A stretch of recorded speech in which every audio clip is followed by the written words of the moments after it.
இயேசுவுக்கே புகழ்.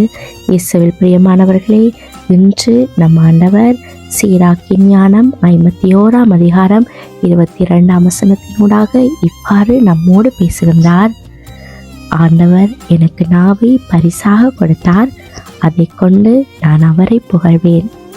கடந்த இரவு முழுவதுமாக எம்மை பாதுகாத்து நிம்மதியான உறக்கத்தை தந்து புதிய விடியலை காண செய்திருக்கும் நமது தகப்பனுக்கு நாங்கள் முதல்ல நன்றி சொல்லுவோம்.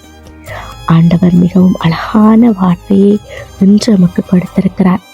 அவர் நமக்கு தந்த ஞானத்திற்கும் அருளுக்கும் நாம் நன்றியுடன் அவரை துதிக்க வேண்டும் என்பதை இன்றைய வார்த்தை நமக்கு நினைவுபடுத்துகிறது. எங்களுடைய வாழ்க்கையில் பல வரங்களை நாம் ஆண்டவரிடமிருந்து பெற்றிருக்கிறோம். அறிவு, திறமை, வாய்ப்புகள், இப்படியாக அநேக நன்மைகளை ஆண்டவர் நமக்கு செய்திருக்கிறார். ஆனால் இன்றைக்கு நாங்கள் அவையெல்லாம் எங்களுடைய முயற்சியினால் தான் வந்தது என்று சில நேரங்களில் நாங்கள் நினைத்து கொண்டிருக்கிறோம். ஆனால் ஆண்டவருடைய இந்த வார்த்தை நமக்கு அது தவறு என்பதை புரிய வைக்கிறது. நாங்கள் பேசும் வார்த்தைகள், நாங்கள் கொண்ட ஞானம், நாங்கள் செய்யும் நல்ல காரியங்கள் எல்லாம் ஆண்டவருடைய கிருபையின் பலன். எங்களுடைய வாழ்க்கையில கடினமான சூழ்நிலைகள் வந்தாலும் ஆண்டவர் நமக்கு வழிகாட்டும் ஞானத்தை அளித்திருக்கிறார்.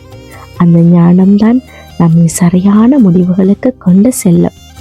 அதனால நாங்கள் குறை கூறுவதற்கு பதிலாக நன்றி சொல்ல கற்றுக்கொள்ள வேண்டும்.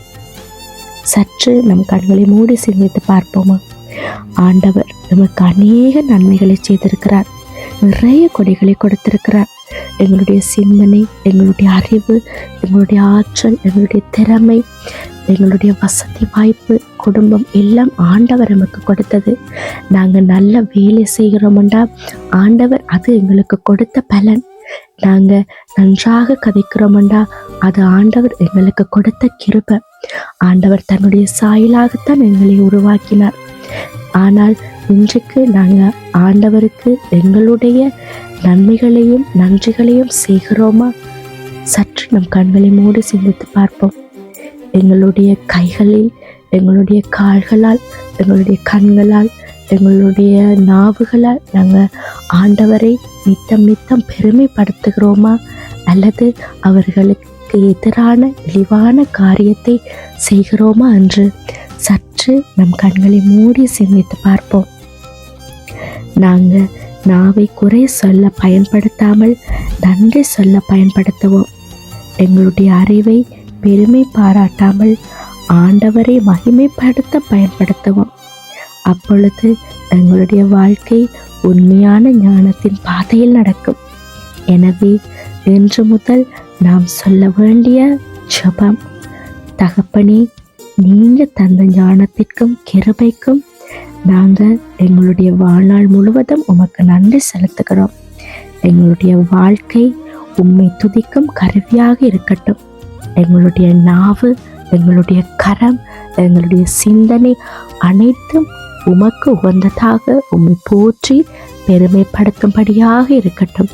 எங்களுடைய பாதங்கள் உமது அடிச்சுவடுகளை பின்பற்றும் கருவிகளாக, பாதங்களாக மாறட்டும். இவை அனைத்தையும் நாங்கள் செய்வதற்கு உமது உதவியையும் உமது ஞானத்தையும் நமக்கு நிறைவாக பெற்று தாரும். தகப்பனே, இந்த நாள் முழுவதுமாக எங்களை வழி நடத்துங்க. நாங்கள் செய்கிற ஒவ்வொரு காரியத்திலையும் நீங்கள் துணையாருங்க. உங்களை பிரதிபலிக்கும் நல்ல சாட்சிகளாக நாங்கள் சமுதாயத்தில் உருவாக எங்களை ஆசிர்வதிங்க, வழி நடத்துங்க. ஆமேன்.